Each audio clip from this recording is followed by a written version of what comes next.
Hi, welcome to Life with Lena Unfiltered. This is my first interview with Miss Taylor Fullerton. So first off, I would like to thank Taylor for being here. So thank you very much. And second, I just want to give a little background of how I know Taylor. So I have actually known Taylor her entire life. I believe I actually held her when she was just a couple of days old. I am very, very close friends with her mother, Ashley. So a little bit of history about me and Ashley. It actually even goes back to my mom, who when I was younger, I went to a Catholic school, and it was a very small school, and maybe 12 people in the classroom, if that. So I transitioned from that school to the North Allegheny School District, and I started in Ingomar Middle School. And when I got there, I had gone from having about 10, 12 people in my classes to there were hundreds of people in Ingomar. So I was having a difficult time making friends. I was having a difficult time getting to know people. And my mom made the suggestion to me, look for other people that don't know anybody, other people that are new, and try to make friends. And I did, and I got in with a great group of friends.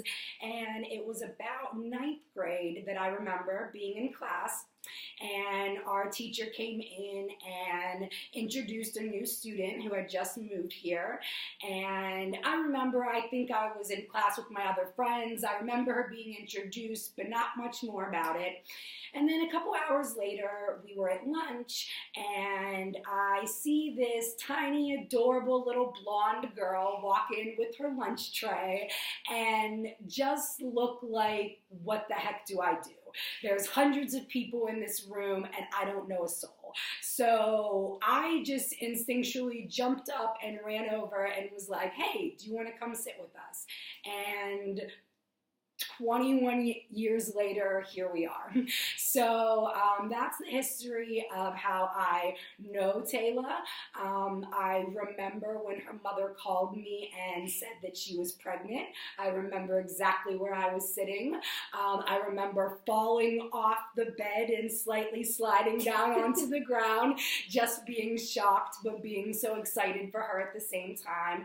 And I am honored and privileged to still have Ashley in my life, and I'm honored and privileged to have Taylor here today to start off my interviews with you all.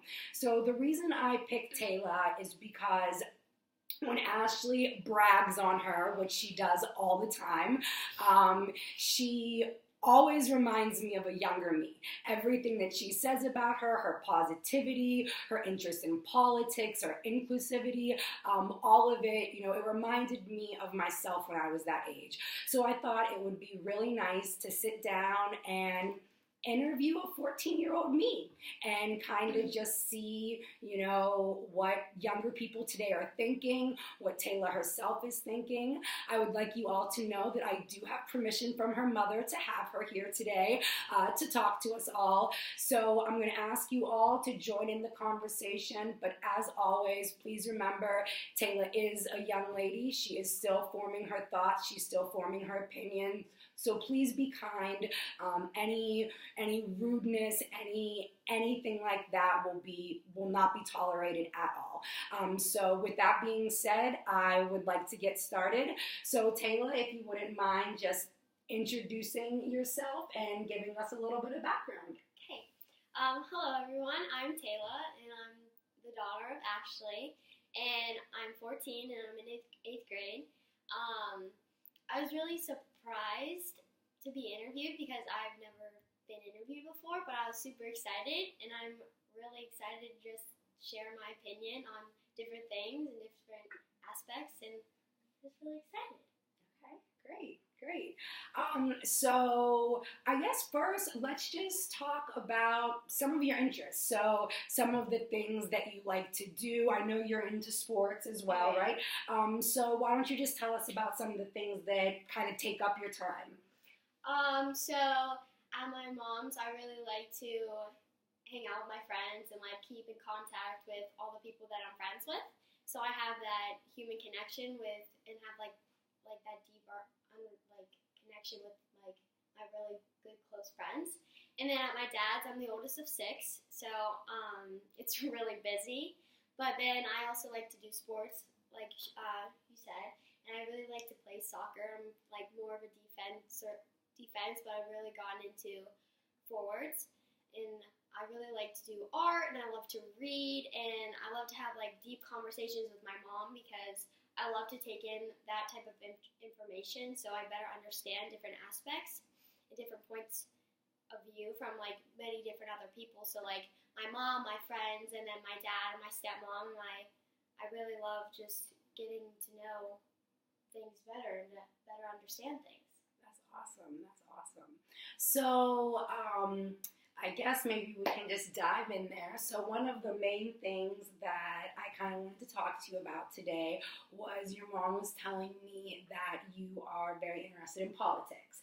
And as a young person, I was probably about 13 or 14 years old. I had a teacher who every day he would come in, and before we did anything, he would give like, updates just of things that were going around in the world. And I found that was starting to be my favorite part of school, was going there and talking about real things that were happening in the world. Not just, which I loved history, I loved, all my other classes, I loved learning, but at the same time, I really became aware, like, you can know what's going on in the world. And that was like a revelation to me. And since then, I was always obsessed with it, like always wanted to know what was going on, always wanted to know who was running for what office, who was, stuff. And my friends, not so much. Your mother, not so much. I used to torment them with, updates and stuff, and they would be like, we don't care. And and I feel like that's common. But what's been interesting is the last couple of years, I feel like more people do care. And when I go to the rallies and when I'm online, when I'm engaging about, civic things and politics and policy and things, people seem engaged. So I guess my question to you is, do you think young people are engaged? Do you think that they, not maybe specifically who's running, but like, do you think that they care about what's going on in the world? I would say yes and no, because everyone's caught up in their own life, and then like when it's casually maybe on the TV, then they start maybe asking questions, or they're not really that interested in learning about that. But for me, it's interesting, but also like my civics teacher, which is kind of like history, like he always puts it as like there would be on the TV, they'd be talking about Trump or Hillary or something like that, but you need the facts to like back up what you're saying. And so I feel like people talk about different things, but they don't have the right facts to back up about what they're saying. So I think yes, they're interested, but at the same time, I don't think they have the right facts to know what they're talking about sometimes.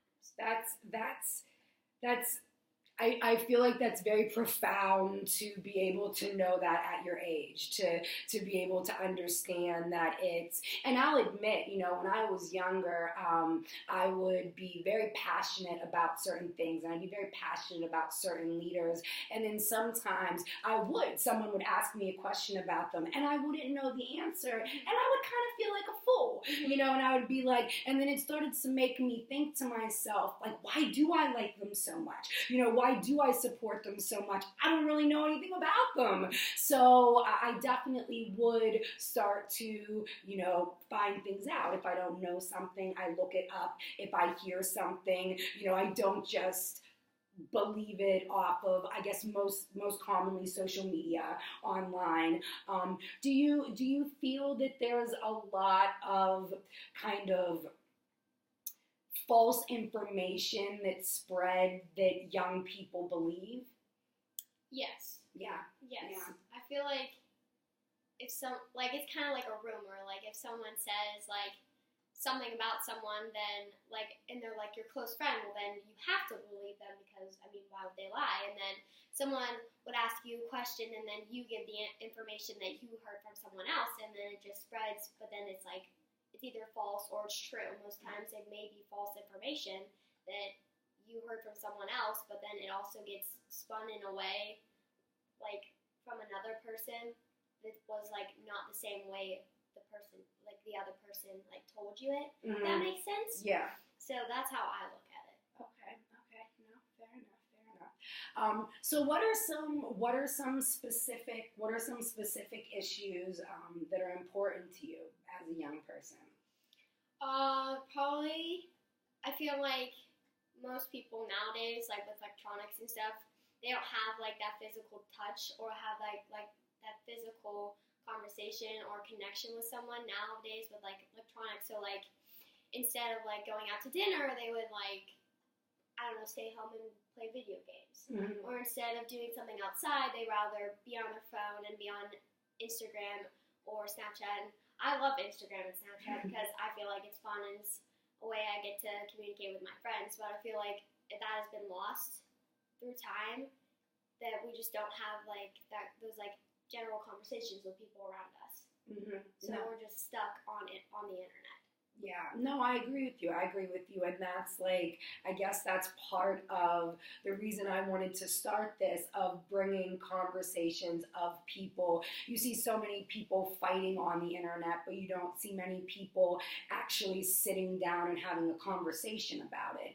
Mm-hmm. And there's people that think differently. I think differently with, many of my family members. I think differently than many of my friends. And we can still sit down and have a productive conversation about things. So no, that's really good. So let's go back a little bit before you said before, when you're at your mom, you're an only child, mm-hmm. and when you're at your dad, you're the oldest of 6. Is that correct? Yes. All right. So tell us a little bit about what that's like, being 14 years old in the 8th grade, dealing with everything that you do, but then also living in 2 families.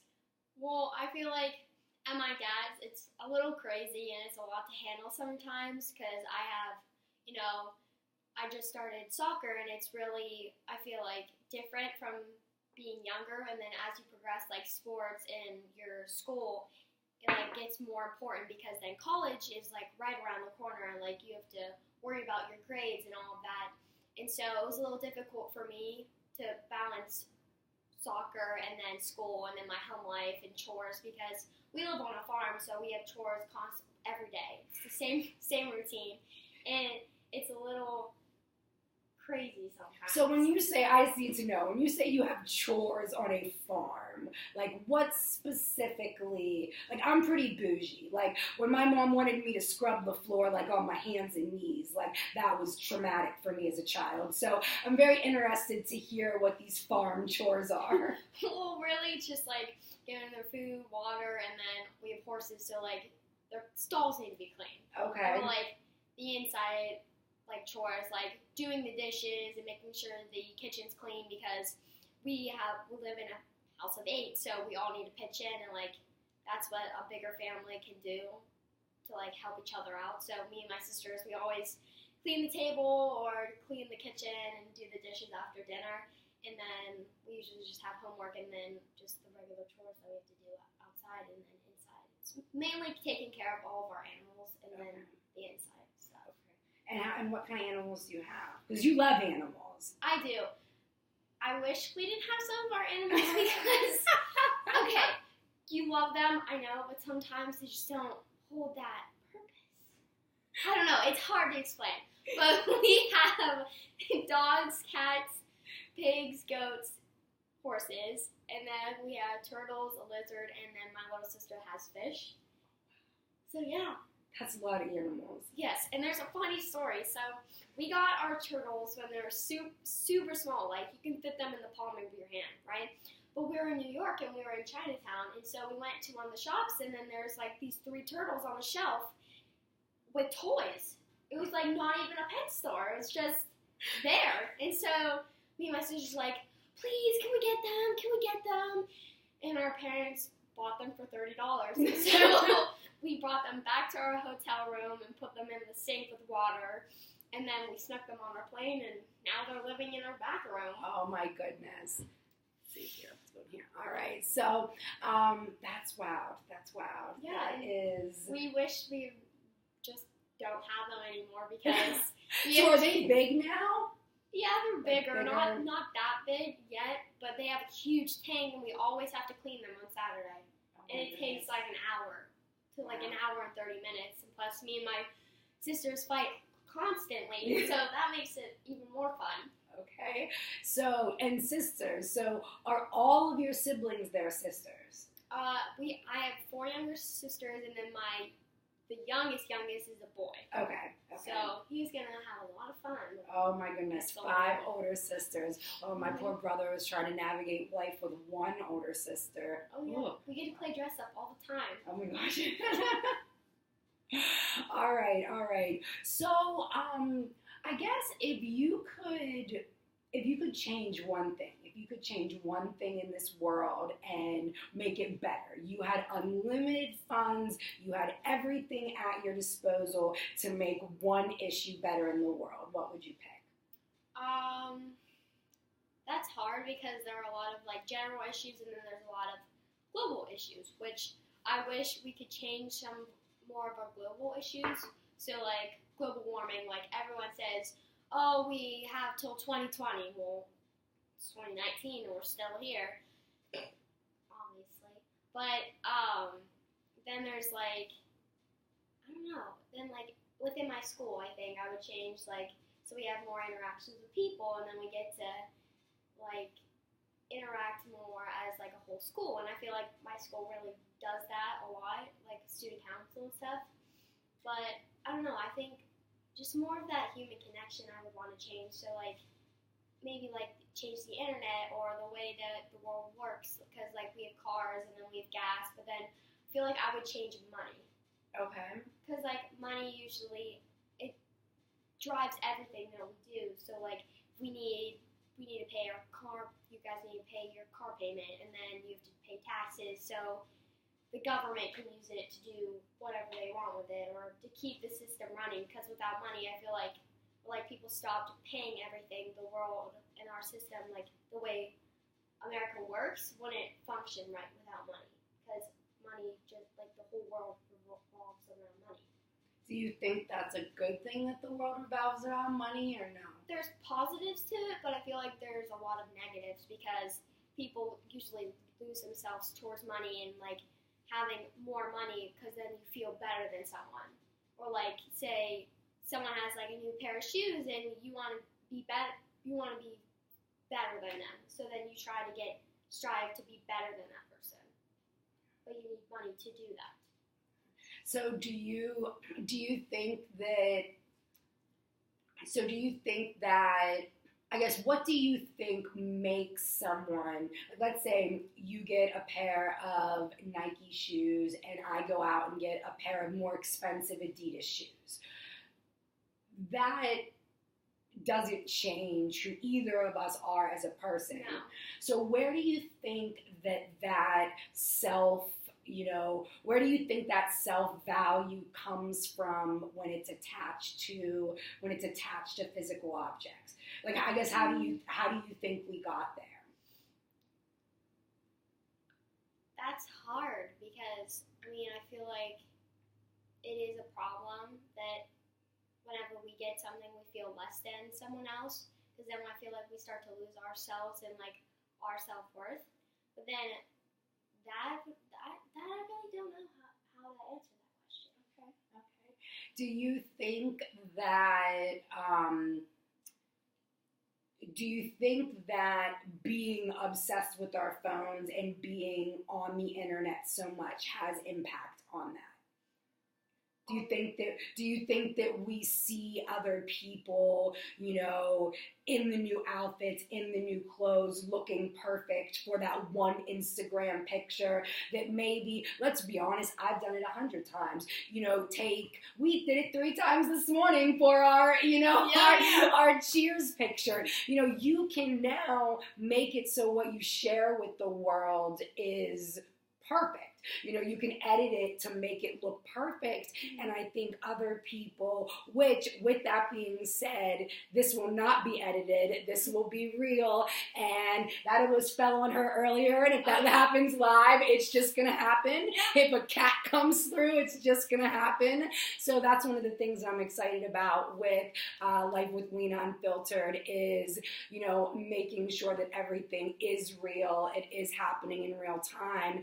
And so I guess I'm saying, do you think that, you know, possibility of putting yourself out there, you know, of what you think is perfect, do you think that affects how people, you know, value themselves?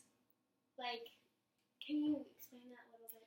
I guess in aspects of, do you think that people get, girls primarily, do you think that they get some of their self-worth from those perfect pictures online? Yes. From that? Yes, because like they think that it's great, and then they worry about how many likes they're gonna get because they think it's just a great picture, and they think that it's gonna get so many likes, but then when it doesn't, they feel they like question themselves, like saying like, what did I do wrong? Like, are my looks not good enough? Am I not good enough? So then I feel like that's what basically they get their self-worth from sometimes, on like other people's opinion on them.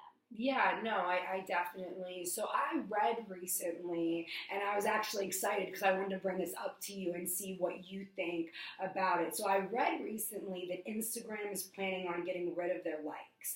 I don't know if it's official, but they've been talking about it because of some of the issues. What do you personally think about that?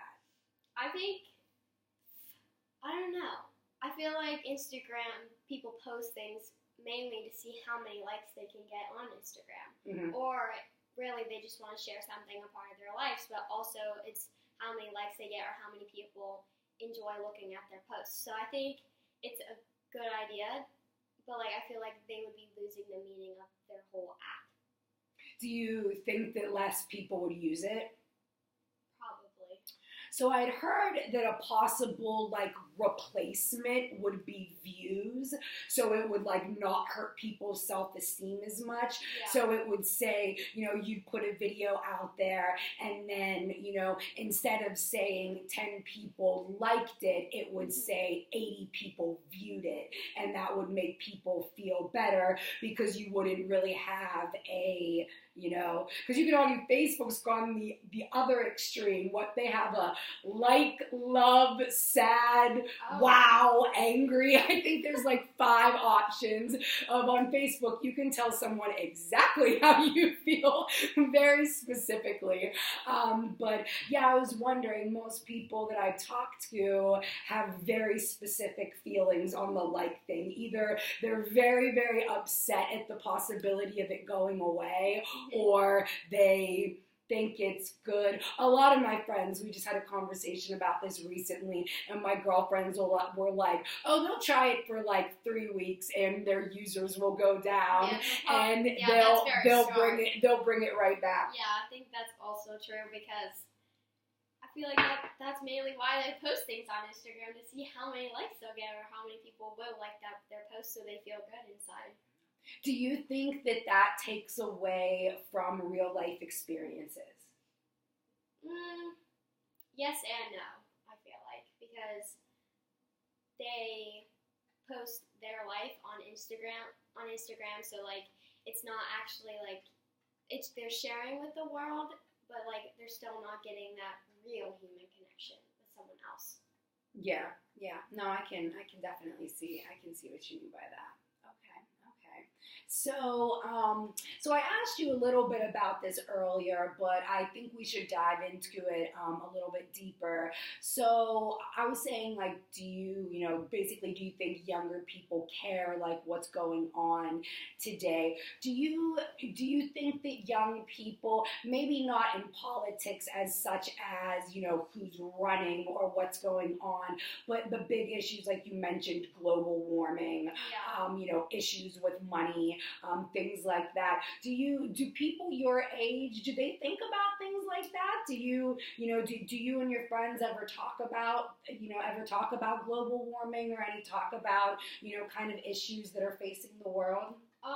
Yes, like maybe like a general conversation about it, but I feel like people recognize the problems, but they don't act on the problem to change it. So like they'll talk about it and they'll know it's there, but they'll be so consumed in what they're doing in their life that they'll like push it on, say, the next generation. Because I was thinking about this in the car, because like you might care about it, but you're just so busy with work or school or trying to get into college that you really just focus on your life and just like push it on to like the next generation. Like, so like maybe 2 generations next, they won't have Earth because no one really cared about global warming in the past. Yeah. So they didn't really fix that in the past, so now we're just like pushing it on to the next generation and the next. Yeah, that's a fair assessment. That's a fair assessment. So if you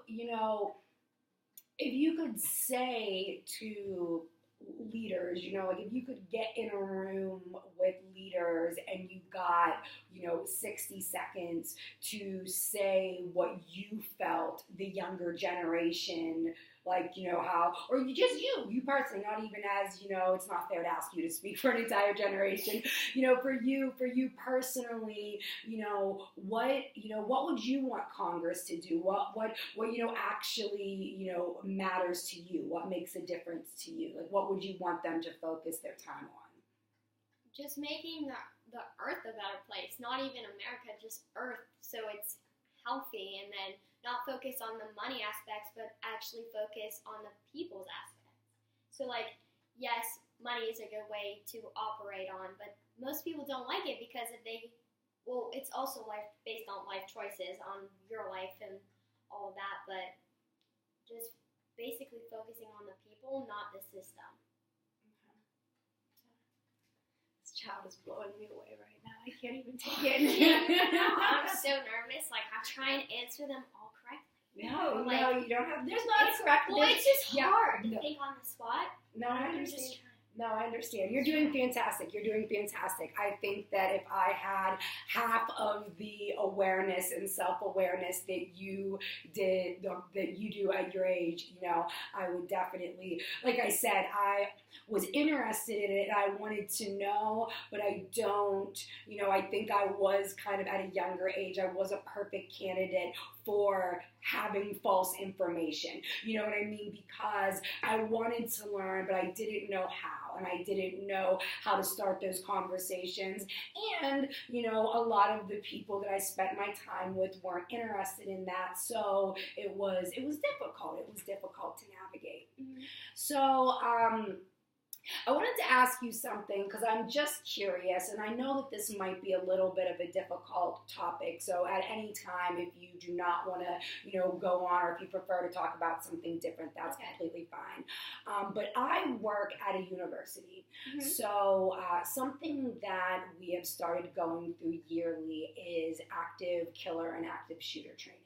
We're required to go through it to know if somebody would ever come to the University of Pittsburgh with a weapon, to know what our options were, what we would have to do, and things of that nature. Does your school do anything like that? Do you guys have any preparation for active shooters or anything like that? Not that I know of. I know we used to do, like, if someone was to come in our school, like, you would get away from, like, the window where they would be able to see you, and then you lock the door so they don't come in. That's basically all we do. Yeah. Do you think that, because I know from an adult's perspective, when they talk about the mass shooting issues in the United States, I hear so many adults, and like I do it myself, like, we're terrorizing these children, we're scaring these children. Some people think the training is necessary, some people think it's traumatizing, and as a young young person, is that something that you fear? Do you or any of your friends, is that something that you think about, or is it just kind of, something that happens on the TV and you hope that it never happens to you? Like mass shooting? Yeah. I mean, it is scary, but then most people think like, oh, that can like happen to me or something like that. And when it actually happens, it's just like surprising. Mm-hmm. I don't really ever talk about that. Like if I hear it on the news, I mean, it's sad, and then I just think about the families who like might have lost someone from that, but it's also based on life choices on the person who's causing that harm. Yeah. Yeah. And what do you think that we can do to help the people that are causing that harm? Well, obviously just like talking about where it all stems from, like what drives them to act on those maybe different feelings that they have to cause harm to other people. So like mostly what I would think it would be like their home life when they were younger and like what they went through then, or like if they were mixed in with drugs or alcohol, or they were abused. I feel like mostly it stems from that, or like if they were bullied, like to the point where they want to hurt themselves and the people around them. I'm actually glad that you brought up that last example, because that's actually the next question that I was going to ask you. In my master's program that I just did, one of the topics that I was considering taking on, and I ended up not, but it was something that I was looking into, was bullying, and was policy against internet bullying specifically. And do you think that bullying specifically online is really prevalent in today's younger youth? Like that it happens a lot? Yeah. Probably a lot now, since we use like the internet a lot, and like also like Instagram getting likes and stuff like that. Mm-hmm. And I feel like when someone's not happy with their life, like a regular bully, they would start picking on someone else to make them also feel bad about themselves.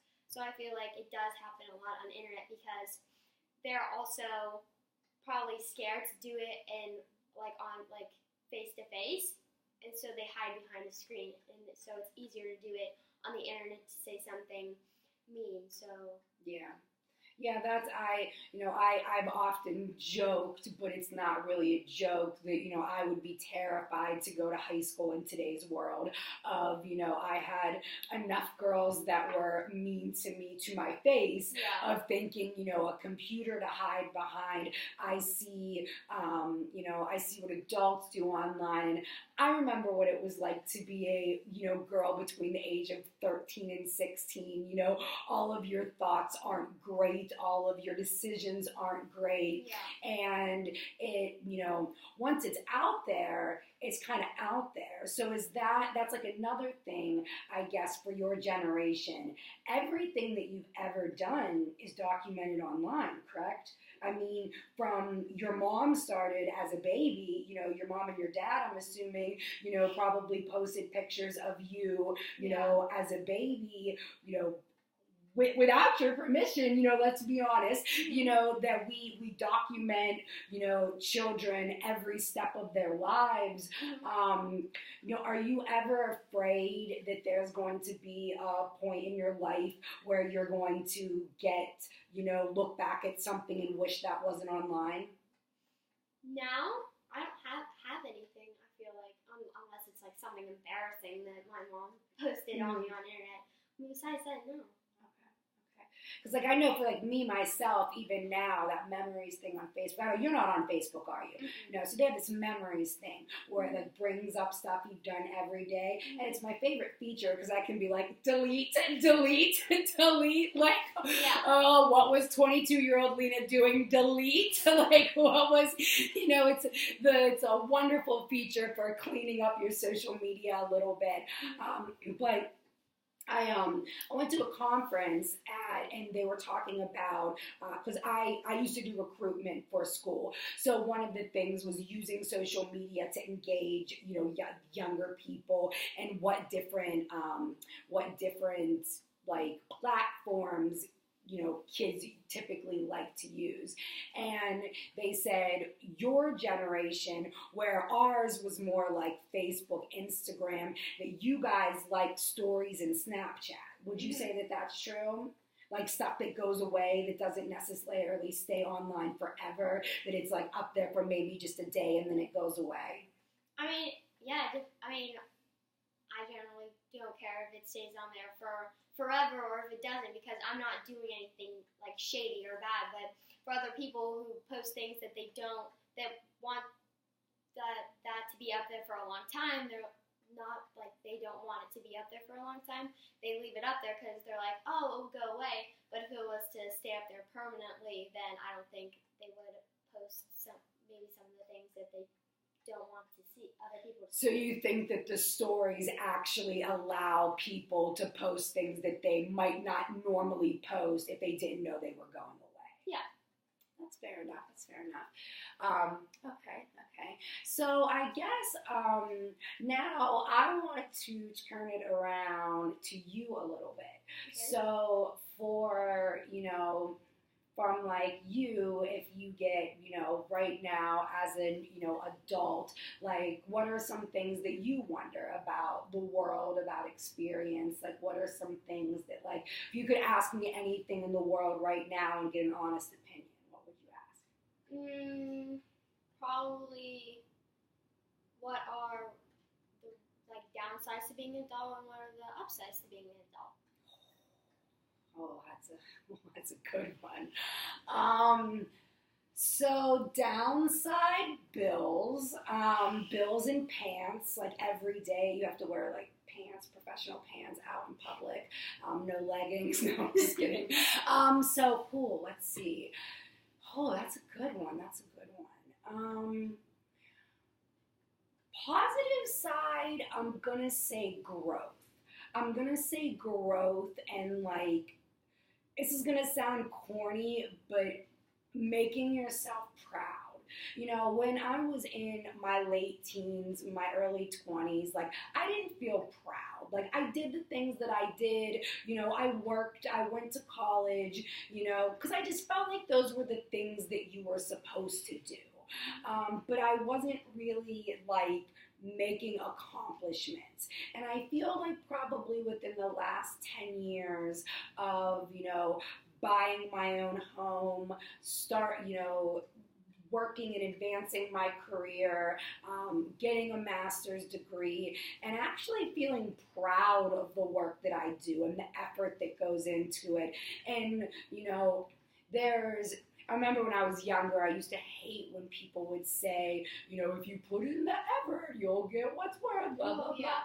But it's true. And and sometimes it took me a long time, I think, to realize that when you put in the hard work, it does actually feel better. So I think that's definitely a good thing of, obviously, making your own choices and having some independence and things like that are nice things. But I think also being able to kind of, just develop who you are as a person. When you're a young person, your thoughts are going to change, your opinions are going to change. So I think that's probably the upside of, really feeling like you're getting a reward out of what you're doing. And the negative side, I think, is, which you wouldn't know from me because you can't see right now, but my house is basically a fairy tale land of Disney and Harry Potter and princesses and all of that. But I think a downside to growing up is losing a little bit of that fantasy, losing a little bit of that, it's gonna be okay. Because sometimes as an adult, it's not gonna be okay.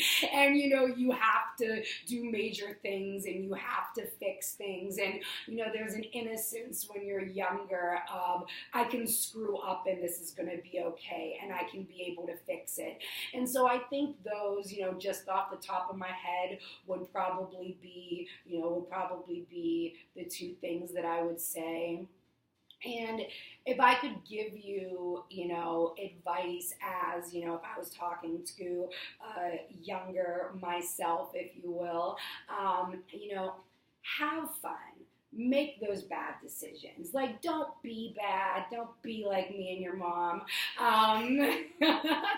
But make some bad decisions. Have some fun, because when you live your life trying to just adhere to what people want you to do, I feel like there will come a point in your life where you will be like, I'm done. I'm done doing what other people want me to do. I'm going to do what I want to do. And then I feel like if that's later on in your life, that feels like abrasive. Like you're just like, that's it. No more nice person. Like, so, but for real, have some fun, make mistakes. It's okay. I know your mom, she's not going to get that mad at you. She'll get a little bit mad at you. She'll pretend. She yells loud, but let's be honest.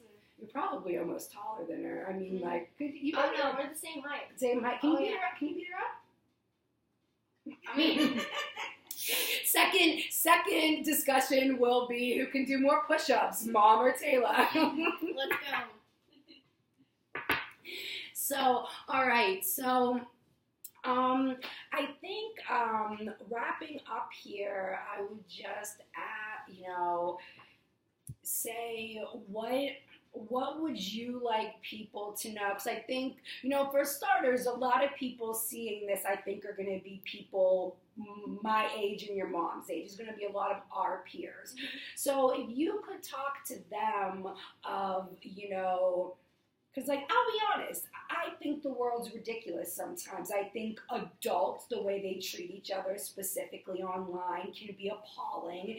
And I think some of the behavior is, frankly, embarrassing. And so I would just, like, from like a younger person, like, what do you think when you see two adults fighting online? Like, what do you think when you see people fighting about bipartisan politics, like adults? Like what impression does that have on you? Like what recommendation would you give to them to try to work through these issues and actually talk to the person they're fighting with, rather than bashing them?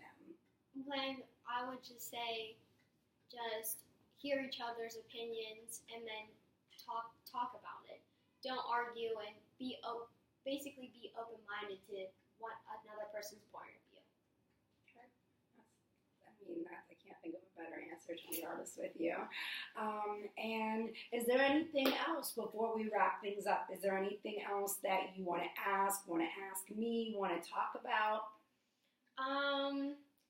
I just want to say, for adults, just like me as a child, I like my relationship with my mother because it's just open and we can have deep conversations, so I have a better understanding. So, like, for adults who have kids, just try to be like open and be able to share those feelings, because I feel like nowadays some like kids don't know how to express their feelings. So just taking those little steps and taking those times to just talk to like their kids to better understand what they're going through, and then give like good advice on how they can, like, maybe if they're stressed out, how they can like relieve that in a healthy way instead of doing something bad or going on the internet and bullying someone. Just have that open mind to hear like their opinions and not get like mad at them, but just like have them like just let them be open about their feelings. I mean this from the bottom of my heart. You're a beautiful person. I truly mean that. It's the empathy and the understanding that you have for people at such a young age. And I know that primarily comes from your mother, because I know her and I know how much of a wonderful, loving person she is as well. So that's don't let the world take that from you. I've struggled with that over the years, and that's part of my idea for this, is to bring more positivity and more happiness, and where we raise each other up and we support each other rather than tearing each other down. So I think you're absolutely beautiful the way you are. Please don't change. Thank you so much for being my first interview. It means the world to me. Everyone else, please, if you would share. I don't know if any of you saw my earlier video, but for all new members, I am raising money for kids for the holiday season. So all you have to do is share and like the page. It costs you nothing, and I buy toys for kids. So please, share the video, and thank you for, again, Taylor, coming to talk to us.